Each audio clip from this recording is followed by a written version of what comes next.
A Nightmare on Elm Street, 1984. Welcome back to the channel, horror fans. Today, we're slicing into the movie that changed nightmares forever. Wes Craven's 1984 classic, A Nightmare on Elm Street. From dream logic to Freddy's origin, we're breaking it all down: plot, characters, themes, and legacy. Let's get started. And whatever you do, don't fall asleep. The story takes place in Springwood, Ohio, your average suburban town with a dark secret. Teenager Tina Gray has a terrifying nightmare about a burned man in a hat and striped sweater, wielding a glove with razor-sharp knives. She wakes up scared, but the terror has just begun. Tina's not alone. Her friends, Nancy Thompson, Glenn Lance, and Rod, are all having the same dream about the same creepy figure. As Tina's fears escalate, she invites Nancy and Glenn to stay over. But that night, Tina is brutally murdered in her sleep, slashed and dragged across the ceiling in one of horror's most iconic death scenes. Rod, Tina's boyfriend, is blamed and arrested. But Nancy suspects something much darker is going on. So who is this dream killer? We're talking about Freddy Krueger, played by the legendary Robert Englund. With his burned face, fedora, and finger knives, he's the stuff of nightmares, literally. But Freddy isn't just a slasher villain. He has a backstory. We eventually learn that he was a child murderer who escaped prison on a technicality. Enraged, the parents of Springwood took justice into their own hands and burned him alive. But Freddy didn't stay dead. He now lives on in the dream world, targeting the children of the very people who killed him. After Tina's death, Nancy becomes the main protagonist and a standout final girl in horror history.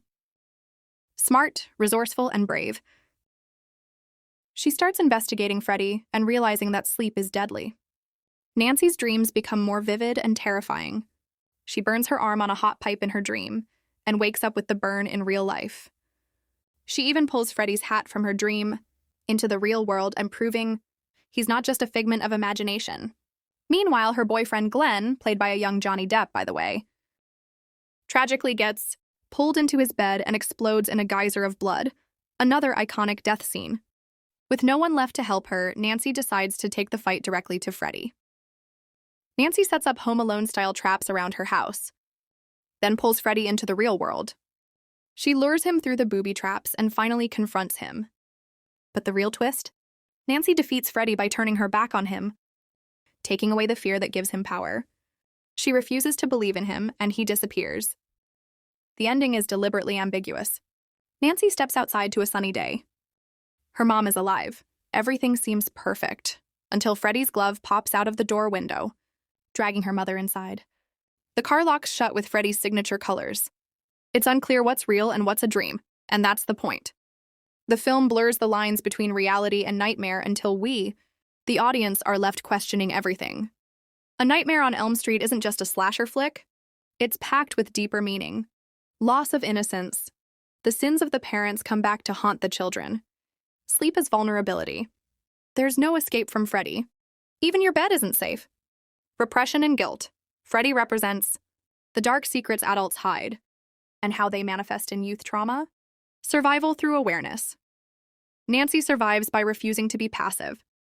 She faces her fear, literally. It's a clever psychological twist on the genre that set Elm Street apart from slashers like Friday the 13th or Halloween. Released in 1984 on a low budget, A Nightmare on Elm Street became a massive hit and launched a franchise with sequels, reboots, a TV series, and crossover films like Freddy vs. Jason. It also catapulted Robert Englund and Wes Craven to horror legend status. Freddy Krueger became more than a villain. He became a pop culture icon. The dream logic, surreal kills, and psychological depth set a new standard for horror. Even decades later, the movie remains fresh, scary, and influential. So that's A Nightmare on Elm Street, a horror classic that proves sometimes the scariest place isn't a haunted house, it's your own mind. If you enjoyed this breakdown, hit like, subscribe, and let us know in the comments, what's your favorite Freddy moment? And remember, sweet dreams, or not. Text prompting viewers to comment and subscribe. Don't forget to like this video and subscribe for more updates on this developing story.